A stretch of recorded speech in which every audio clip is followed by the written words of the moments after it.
Hey, it's Margaret Crenshaw with the Perdome team at Carolina Realty Group, and today we're talking real estate stuff. I have a very special guest here today, Matt Topping, a dear friend, and Matt is a lender with Movement Mortgage here on Hilton Head Island. Yep.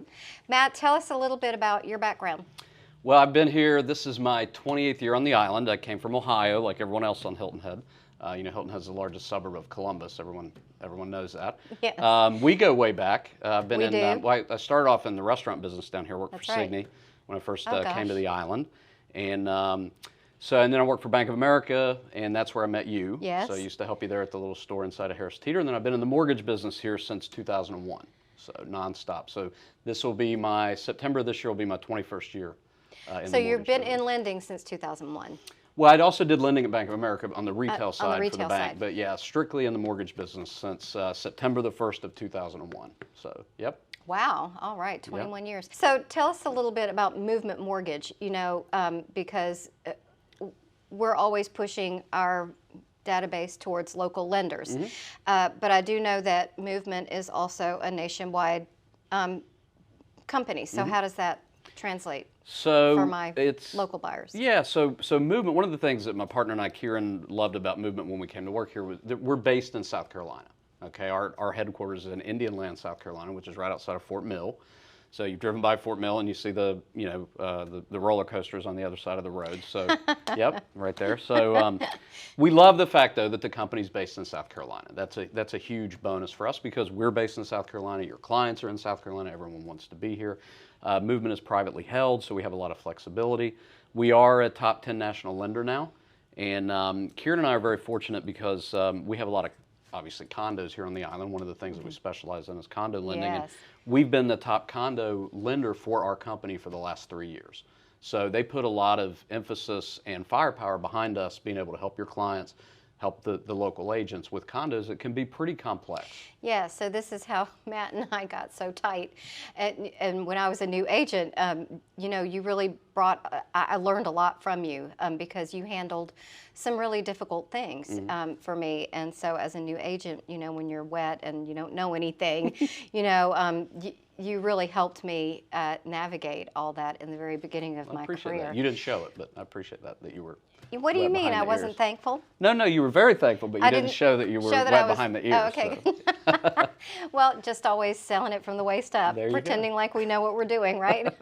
That's right. That's right. Oh, until finally it becomes part of the Second regular. nature. That's right. That's right. So what I wanted to talk to you today about is, there's a lot in the news about the rates rising and whatnot, and all the things that we've been trying to help our clients navigate through with this, and having you here just to sort of sound off for me. Yep. What are exactly the factors that are causing the rate rise to begin with? Right. Well, I mean, so kind of go back to what the factors were that caused the rates to drop so low during the pandemic. So let's Right. start off there. So right after the pandemic, the federal government started to buy their own debt again, and they did this after the initial financial collapse back in 07 and 08, which caused the yield on the 10-year bond to drop, and that's really the benchmark for long-term mortgage rates. So the yield dropped to historic lows, and that's when we ended up with rates that were in the mid-twos.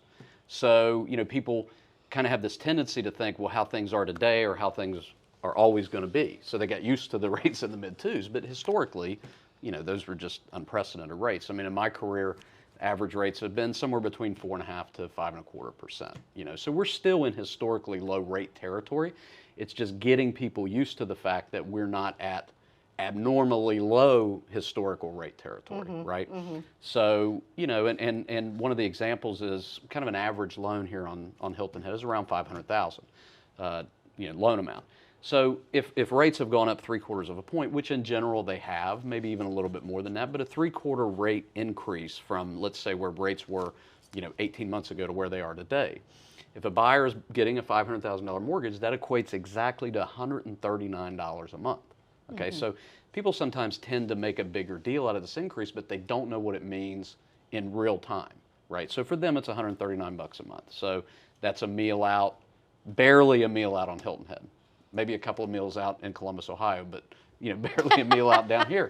So when you think about it in that perspective, it's like, is that going to derail you from buying what for most people down here is their dream that they've wanted to buy for years Right. and years and years because of $139 a month? I don't It's think the so. electric bill, for a small 2-bedroom condo, There you go. basically. There you Yeah, go. good point. But the actual factors that are making the rates rise, Right. to begin with. Right. You mentioned the 10-year.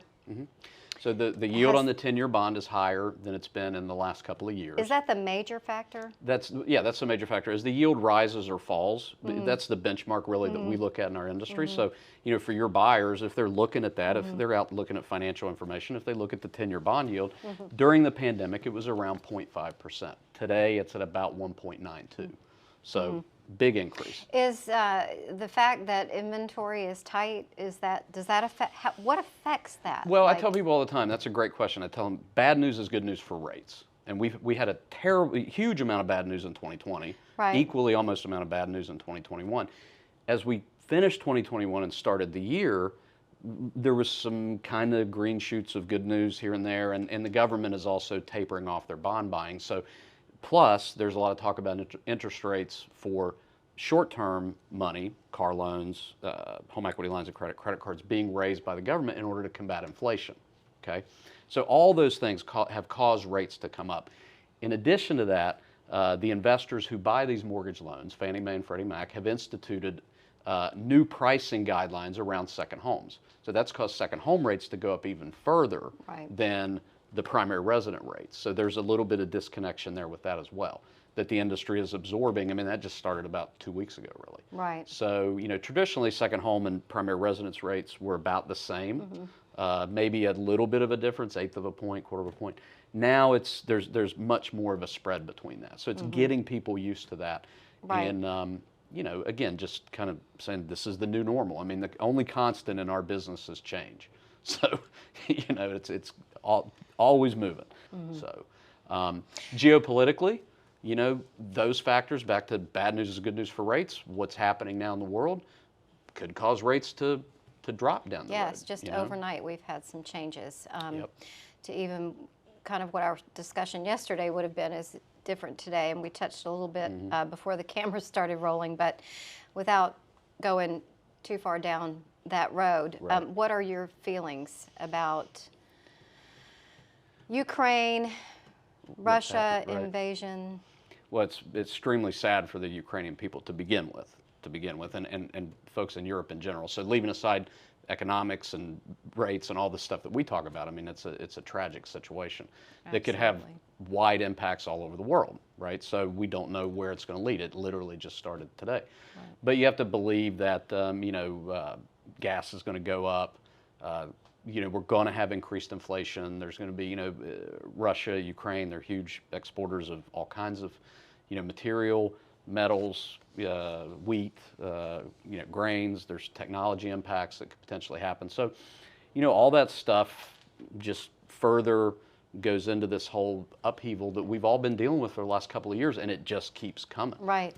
I do think that from just, I know there's a percentage of my database or buyers that I speak with who were gung-ho and ready to purchase, who are now holding off, and they're not really sure what's happening with the economy. Now this, what would your advice be to buyers in the real estate market? Well, I think one of the things that drove the activity that we had starting in 2020, right, was control, right? You can be living in Atlanta, working remotely, buy a property in Hilton Head, get in your car in Atlanta and drive here and be here in between 4.5 and 9.5 hours, depending on Atlanta traffic, right? I'm just joking, but it's true. So you can be here, you're in control of that. You can rent the property, you can use it, you can live here if you can work remotely. You don't have to have a Vax card, you don't have to fly here. You can get here from so many places very easily, right? So it's all about control. So I think in an environment that we're in like this, where there's so many things that we're not in control of, and it's going to accelerate, right? So people are seeing, I mean, the broad markets are down. I mean, you've got this war situation happening, but at the end of the day, I can jump in my car if I live in, Charlotte, North Carolina, and in 4.5 hours be in Hilton Head, work, live there, enjoy it, and be in control of my environment. So I think that has a big factor, and I think that's a big driving force. We also have a distinct advantage on this island that in some of the other places that people want to move to, they don't. And I'll give you an example. So Western North Carolina, I was telling you I was in Lake Lure a couple weeks ago. That's right. They are, I mean, really under the gun around internet and cell service. So like I have friends in Lake Lure, friends in Chimney Rock, folks in like Rumbling Bald, which is a gated community.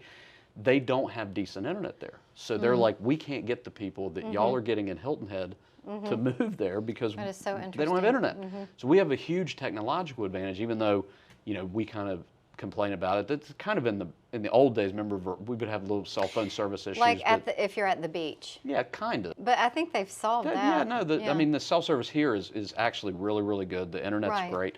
So we have that, and I think that's an overlooked aspect that you can 100% confident tell your buyers, if you work remotely, you can come here, be on a in a secure, good, solid network, have your phone calls, have your internet and all that, and not have to worry about it. That's not the case everywhere. Well, in terms of the point of rising rates, what can consumers do to combat this? What do they need to do? Some special things to prepare for this in terms of getting a loan? Well, I mean, you know, if they have a target payment, like one of the things I talk to people about all the time, they'll call me up and they'll say, okay, we want to get pre-qualified. What can we get pre-qualified for? And I said, look, what I can pre-qualify you for and what you can afford are not necessarily the same thing. Okay. I don't know your lifestyle, right? Right. You could want to go out to eat every single night, you know, take fancy vacations everywhere, whatever. That factors into it. Oh, I do. Yeah. Sure. Yeah. You go gallivant all over the Just world. everywhere I want to go. Yeah. So it's important that buyers have a number in mind to say, this is what I feel comfortable with, and I help them with that. And if that number is skewed because rates have gone up, it's like, okay, well, one of the simplest things is put more money down. I see. You know, and people sometimes don't know where they have access to money. Okay, you can get loans against a 401k. You can get a margin loan against your brokerage accounts. Wow. You can take out a home equity line of credit against your home, where all of us have I experienced have a deal right now that's they're getting a HELOC. There you go. Yeah, because everyone's got this huge increase or experienced this huge increase in you know, in appreciation in terms of property value. So you have this that you wouldn't have had access to 4 years ago because values are relatively flat. Most people have a lot more equity today than they did even 2 years ago. So when we're talking Another through good reason not to wait and watch, right? Well, right, because again, if values do start to come back a little bit, you know, in some of these markets, I don't think that's going to happen here. But, you know, Hilton Head is a unique area. We have limited inventory to begin with because we're an island, right? That's right. We're not getting any bigger. Right. So, you know, we're a little more insulated from some of that may happen in other places. But that's a good point. If you have access to this equity now, go get an equity line, put it in place, get yourself prepared to buy, and if it takes you a couple of months to find something, you have that in place. I swear, you know, I do these on a weekly basis, and it doesn't matter what service provider I'm talking to, whether it's insurance or lending or picking paint colors. I mean, really, what it all comes down to right now is just getting your ducks in a row. Right. Get your ducks in a row because the market is moving quickly. You never know when the right house is going to come up, and you never know. You know, I'm putting offers in for people, multiple offers, and we're going up against other bids, and we're sometimes losing out. But if it's your day to win, you better have your ducks in a row. So doing your homework on what your expenses are going to be,